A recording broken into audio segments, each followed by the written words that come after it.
Hi all, this is Dr. Satya Padmaja, consultant pulmonologist at Medicover Hospitals, MVP, Visakhapatnam. So today, ఇవాళ మనం obstructive sleep apnea ఇది కొంచెం awareness తక్కువ ఉన్న topic మీద డిస్కస్ చేద్దాం. సో obstructive sleep apnea అర్థం ఏంటి అంటే రాత్రిపూట మన మోస్ట్ ఆఫ్ దెమ్ అబౌట్ 80% పాపులేషన్కి గొరక వస్తుందండి. సో గొరక వచ్చిన ప్రతి వాడికి ఈ ప్రాబ్లం ఉంటుంది అని నేను చెప్పట్లేదు, కానీ గొరక ఎక్కువ వచ్చి రాత్రి నోటితో ఊపిరి తీసుకుంటున్న వాళ్ళు ఆర్ పగలు ఎక్కువ వర్క్ టైమింగ్స్లో కానీ టీవీ చూస్తుంటే ఎవరితోనో మాట్లాడుతూ ఉంటే అలా ఎక్కువ నిద్రపోతూ ఉన్న వాళ్ళు ఖచ్చితంగా ఈ డయాగ్నోసిస్కి మా దగ్గర వచ్చి ఖచ్చితంగా కన్సల్ట్ చేసుకోవాలి. సో ఏమవుతుంది సింపుల్గా చెప్పాలి అంటే అబ్స్ట్రక్టివ్ స్లీప్ యాప్నియా ఉన్న వాళ్ళ పేషెంట్స్ యూజువలీ ఒళ్ళుగా ఉంటారు ఆర్ హైపోథైరాయిడిజం ఇవన్నీ ఉన్న వాళ్ళకి ఎక్కువ వస్తుంది, ఆర్ ఈవెన్ కార్డియాక్ ప్రాబ్లమ్స్ ఉన్న వాళ్ళకి కూడా ఎక్కువ ఇది డయాగ్నోస్ చేస్తాం అనమాట.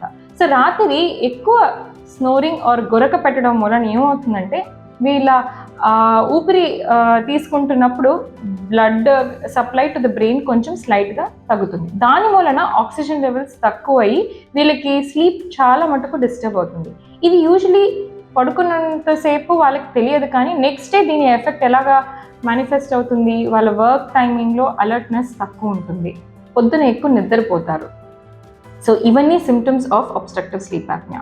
సో దీనికి యూజువలీ మేము డయాగ్నోసిస్ ఎలా చేస్తాము అంటే క్లినికల్ హిస్టరీ చూస్తాం. సో ఎక్కువ పొద్దున పూట పడుకుండి అలర్ట్నెస్ తగ్గి రాత్రిపూట ఎక్కువ గొరకొచ్చిన వాళ్ళల్లో మేము రిస్క్ ఫ్యాక్టర్స్ అసెస్ చేస్తాం. ఇందుకు వీళ్ళకి వచ్చింది ఐదర్ ఇట్ ఇస్ ఓవర్ వెయిటా, ఒబెసిటీ ఉందా, హైపోథైరాయిడిజం, ఇంకా కొలెస్ట్రాల్ ఎక్కువ ఉన్నాయా, any other comorbidities like cardiac issues ఉన్నాయా, ఇవన్నీ చూసి వీళ్ళకి పాలిసోమ్నోగ్రఫీ అంటే స్లీప్ స్టడీ అని ఒక టెస్ట్ చేస్తాం. ఈ స్టడీ హాస్పిటల్లో కానీ మీ ఇంట్లో కానీ లెవెల్ 1 ఆర్ లెవెల్ 2 దాన్ని బట్టి ఇంటికి వచ్చి కానీ చేస్తే అది లెవెల్ 2 అవుతుంది, హాస్పిటల్లో చేయించుకుంటే లెవెల్ 1 అవుతుంది. సో టెస్ట్ చేసి ఆ ఎంటైర్ నైట్ స్లీప్ స్టడీ అంతా దాంట్లో వాల్యూస్ అన్నీ రికార్డ్ అవుతాయి. సో మీరు ఎన్ని గంటలు పడుకున్నారు, దాంట్లో ఎన్ని గంటలు ఎంత సివియర్గా స్నోరింగ్ వచ్చింది, దాని నుంచి మీ ఆక్సిజన్ లెవెల్స్ ఎంతవరకు డిస్టర్బ్ అయ్యాయి. సో ఇది చూశాక ఆ severity of the obstructive sleep apnoea అది మైల్డ్, మోడరేట్, సివియర్ 3 టైప్స్ ఉంటుంది సివియారిటీ.